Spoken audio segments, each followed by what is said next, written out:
My name is Andrew Levy. Do you want to say your last name? I just did. No, I mean, do you feel like that comfortable with saying that? My name is Andrew Levy. What is I should be uncomfortable. What is this, like somebody going to do an identity theft on me? And my social security number is my mother's maiden name. What is it?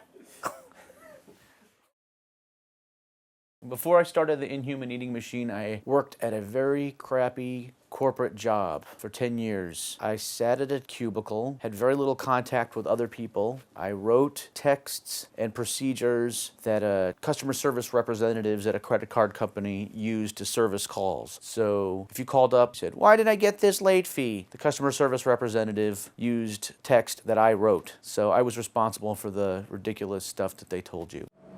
All right now I'm at Pupuseria San Antonio in Hayward. And this is the first pupusas of the day. I got one mixta, which is chicharrones and cheese, and one just with cheese.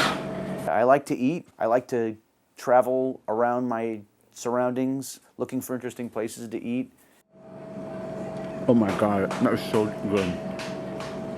I have to eat 8 different foods at 8 different places within the 24-hour period. I want to experience the location, I want to experience the people there and the food, but I have to finish it to really endure what it's like to eat that much. My reaction when Andy told me about the idea of the Inhuman Eating Machine was that it seemed like a good use of the skill set he has. Because I think he's a really good writer, and I know he can eat a tremendous amount of food. So to me it seemed like a worthwhile way to put those two skills together. It didn't surprise me when he came up with the idea of it, because I know he'd been trying to think of a way to use his writing skills in a way that he would enjoy. I was surprised, just like, you're going to go eat a whole ton of food, but I thought it was a good mix.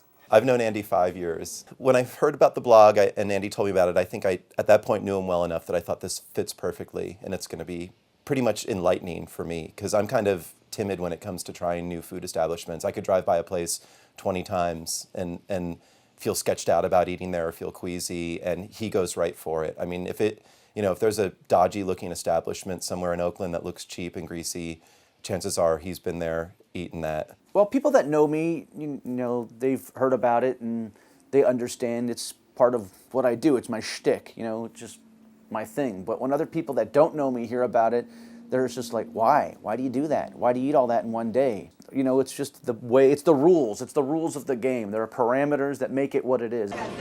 Not torta full, mind you, but they're pancakes, for crying out loud. 3 pancakes and I'm feeling full?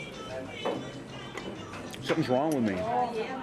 The reason I came up with the 8-place minimum was because there's 8 hours in a working day. So it's like a job. 8 hours of work, 8 meals to eat. The rules for the $10 maximum, that's just to be able to afford all these things. I couldn't have them be any more than $10, and generally that's about as much as I want to pay for any meal in a restaurant anyway.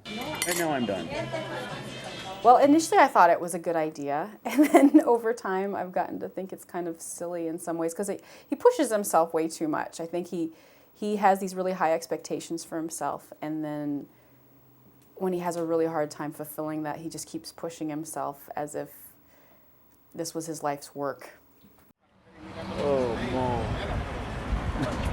Hey, I'm mi estómago. Muchas gracias. These are really, really greasy. Maybe it's because it was from a truck. I don't know. But these are going to be heavy, I can tell already.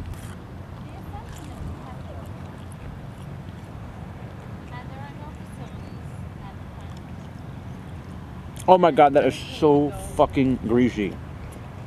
Look at it. It's like I just bit into it and I just got like a greasy ejaculation into my mouth. Ugh. Look at that, you can see through it. That's your window to obesity. It's not even pleasant. It's overwhelming. I've never barfed on one of these sessions. Ever. Oh my God. Oh shit. Oh boy. Oh, I gotta get these done. I'm sick of looking at them. I need them away. Oh, I want to finish it without tasting it. Along my journey, I've discovered that I fart a lot and I have a gastrointestinal distress. I have to rest and contemplate what I'm doing and what I'm going to do next. Just him coming home after eating, though, I just know I'm in for him smelling really badly, so. It blows my mind how much food he can put away. It's pretty shocking. I like to call it explorational binge eating, and that's what I do. About a year or so ago, I asked Andy, so you watch your weight, have you ever checked your cholesterol? And he said, my what? So, yeah.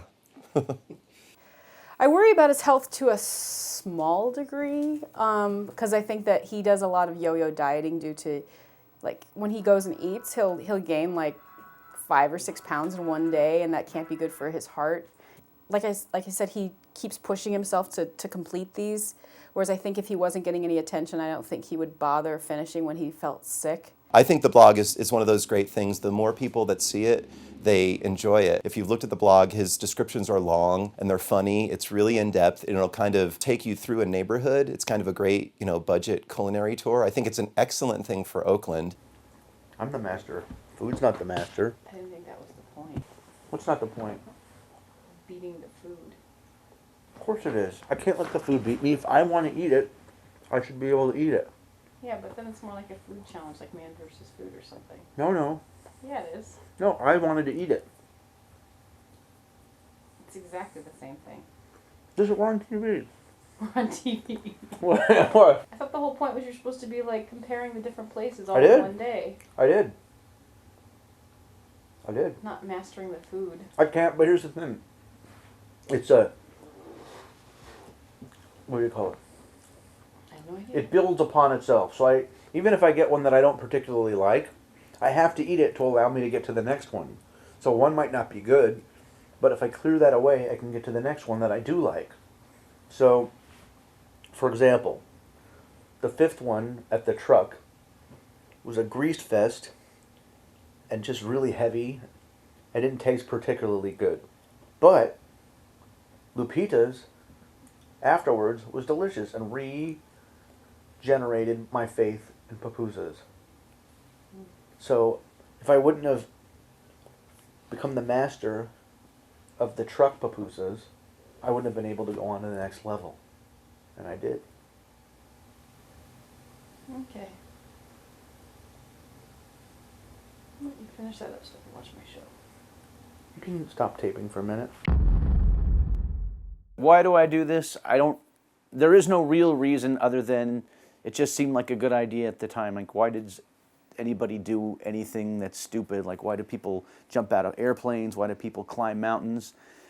It's something that seemed like a good idea. All I really wanted to do was eat a lot of food for cheap and tell people about it, and everything else just came naturally after that.